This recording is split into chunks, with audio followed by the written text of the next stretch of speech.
कर दो। पहले तो मैंने उसकी बात सुन ली थी, पर अब उसकी एक नहीं सुनूंगा। जाओ और हमारे हुक्म पर अमल करो। अम्मी जान, मैंने कहा था ना ये लालची बंदा है, जब इसके पास पैसे आ जाएंगे तो ये आंखें मत्थे पे रख लेगा।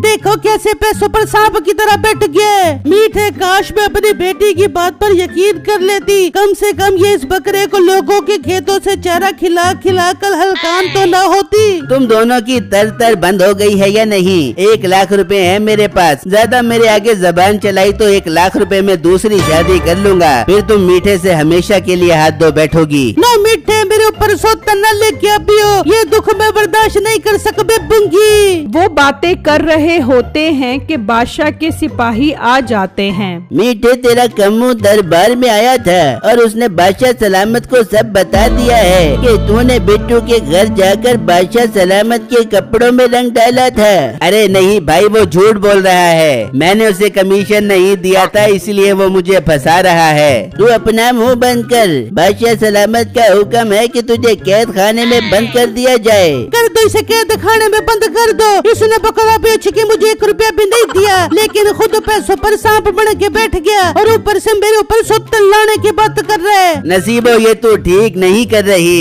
तू 1 लाख रुपए याद दे और बादशाह सलामत की जेल में सड़ सड़ के जिंदगी गुजार। वो मीठे को ले जाते हैं। मिल गया अम्मी जान, मुझे मेरा हक मिल गया। अब हम मजे की जिंदगी गुजार बेबेंगे। वो मीठे को लाकर बंद कर देते हैं और दोबारा चोरी हुआ बैल ढूंढने निकल जाते हैं। फिर जब रात होती है तो वो जंगली दोबारा गांव में दाखिल होते हैं तो वो उस आदमी के घर पहुंच जाते हैं जिसने मीठे से बकरा खरीदा था। वाह, ये बकरा तो बहुत अच्छा है। आज हमारे हाथों इस बकरे का शिकार लिखा था, इसको अपने साथ ले चलते हैं। वो उस बकरे को खोलकर अपने साथ ले जाते हैं। फिर जब अगला दिन निकलता है तो बादशाह बहुत उदास होता है। बादशाह सलामत, आप इतना उदास क्यों हैं? मुझसे आपकी उदासी नहीं देखी जा रही। क्यों उदास ना हूँ? ना तो हमें कुर्बानी का जानवर मिल रहा है और ना वो चोरी वाला बैल मिल रहा है, और ऊपर से मैंने बिट्टू से काम भी छीन लिया था, जबकि उसका कोई कसूर नहीं था। बादशाह सलामत, ये बात तो आप बिल्कुल ठीक कर रहे हैं। बिट्टू के साथ तो वाकई ज्यादती हुई है। मैं तो कहता हूँ उसके पास चलते हैं और उससे माफी मांगते हैं। हाँ, ये तुमने बिल्कुल ठीक बात की है। इस तरह मैं उससे माफी मांगकर सुकून में आ जाऊंगा। चलो अभी उसके पास चलो। वो दोनों जब बिट्टू के घर पहुँचते हैं तो वहाँ बैल देखकर हैरान रह जाते हैं। बादशाह जैसा बैल ढूंढ रहा था ये वैसा ही बैल था। बादशाह सलामत, आपने यहाँ आने की तकलीफ क्यों की? मुझे कह दिया होता मैं आपके पास आ जाता। बिट्टू, अगर मैं तुम्हें बुला लेता तो मुझे ये बैल कैसे मिलता? मैं तो बिट्टू तुम्हारे पास माफी मांगने आया हूँ। कैसी माफी बादशाह सलामत?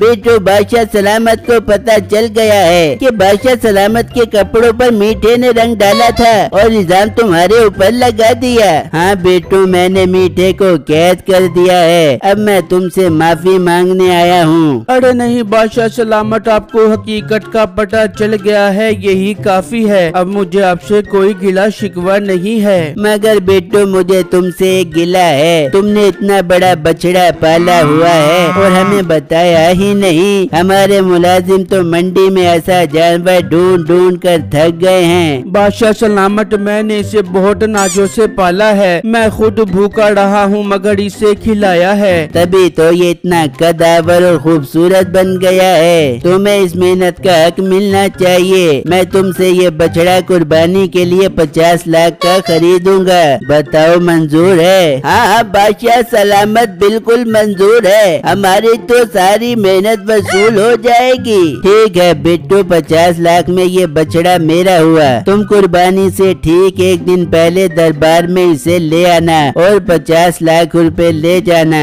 और अब से तुम दरबार में दोबारा कपड़े धोया करोगे। ठीक है बादशाह सलामत, मुझे मंजूर है।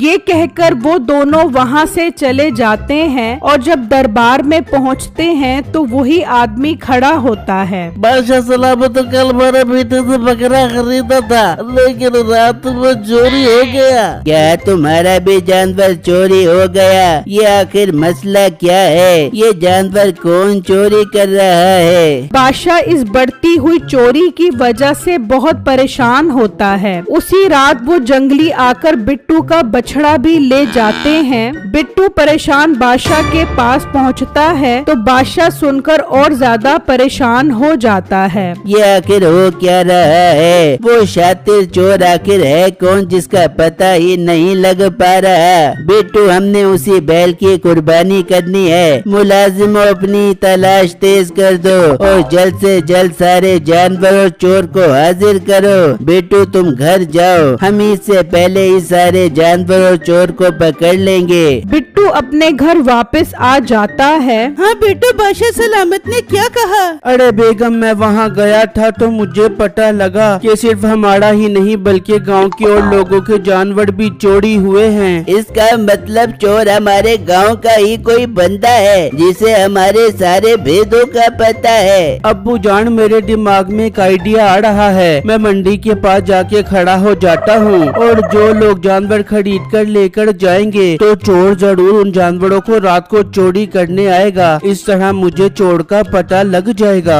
हाँ बिट्टू, तुम अभी मंडी जाओ और नए खरीदार पर नजर रखो। बिट्टू मंडी के पास आकर खड़ा हो जाता है और इंतजार करने लगता है कि कब कोई ग्राहक जानवर खरीद कर ले जाए। तभी एक आदमी वहाँ से एक दुम्बा खरीद कर ले जा रहा होता है। बिट्टू उसके पीछे पीछे जाता है और उसके घर तक पहुँच जाता है। बिट्टू फैसला करता है कि वो आज रात यहीं छुपकर चोरों का इंतजार करेगा। वहाँ सरदार बहुत खुश होता है कि उसके पास इतने बड़े बड़े जानवर आ गए हैं। ये काम तो बहुत अच्छा है। इस तरह हम सब जंगलियों को कभी गोश्त की कमी नहीं होगी। लेकिन तुम जानवर लाना बंद नहीं करोगे और नया जानवर लाओगे। फेस्टिवल पे हमारे गुरु दादा ये जानवर देखेंगे तो खुश हो जाएंगे। जो हुक्म मालिक, हम जानवर लाना बंद नहीं करेंगे। अब तो हमें बहुत तजर्बा हो गया है जानवर लाने का।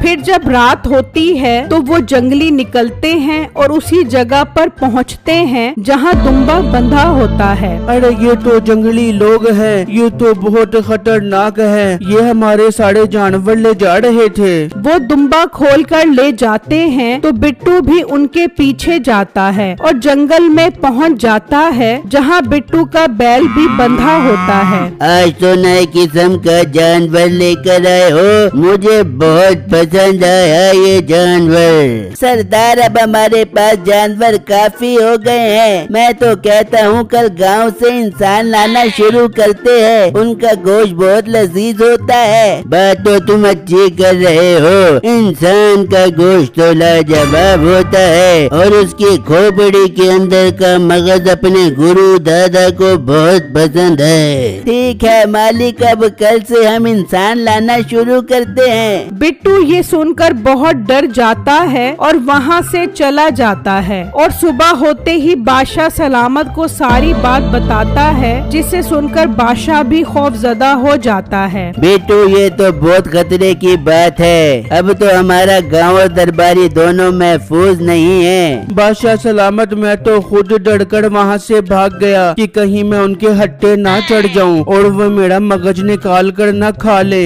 बादशाह सलामत, अगर मैं उस जंगल में हुलिया बदल कर जाऊँ तो उन्हें शक नहीं होगा। फिर मैं उनका काम तमाम कर दूंगा। नहीं नहीं, आप अकेले ये काम नहीं करोगे, बल्कि अब हम दोनों मिलकर करेंगे और हम कल ही वहाँ पर जाएंगे। बेटू, इस तरह तुम दोनों की जान को खतरा भी हो सकता है। बादशाह सलामत, खतरा मोल नहीं लेंगे तो हम सब गांव वाले खतरे में पड़ जाएंगे। फिर जब अगला दिन होता है तो वो दोनों अपना हुलिया बदल लेते हैं और जहर वाला मशकीजा लेकर जंगल की तरफ निकल जाते हैं। और जब वो जंगल में पहुंचते हैं, तुम लोग कौन हो? तुम इस जंगल के नहीं लग रहे। जी सरदार जी, हम इस जंगल के नहीं हैं, बल्कि हमें गुरु दादा ने भेजा है। वो कल आ रहे हैं। क्या गुरु दादा कल आ रहे हैं? ये तो बहुत खुशी की बात है। सुन रहे हो, गांव से 4-5 इंसान पकड़ कर लाओ। गुरु दादा को बहुत पसंद है इंसानों का मगज, वो कल आकर खाएंगे। ठीक है, हम अभी जाते हैं और इंसान पकड़ कर लाते हैं। रुक जाओ, पहले गुरु दादा का दिया हुआ मशकी भतीजे का पानी तो पी लो। इन्होंने कहा था सबको जाकर पिला देना।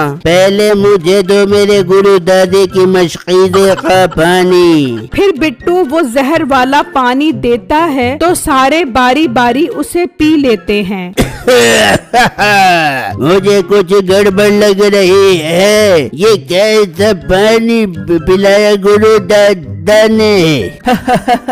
ये गुरु दादा का पानी नहीं बल्कि जहर वाला पानी है। और मैं कोई गुरु दादा का बंदा नहीं हूँ। मैं तो गांव से आया हूँ जहाँ से तुम लोग जानवर चोरी करके आते हो। कभी से इंसान तेरी ये हिम्मत तुझे मैंने जोड़ गए।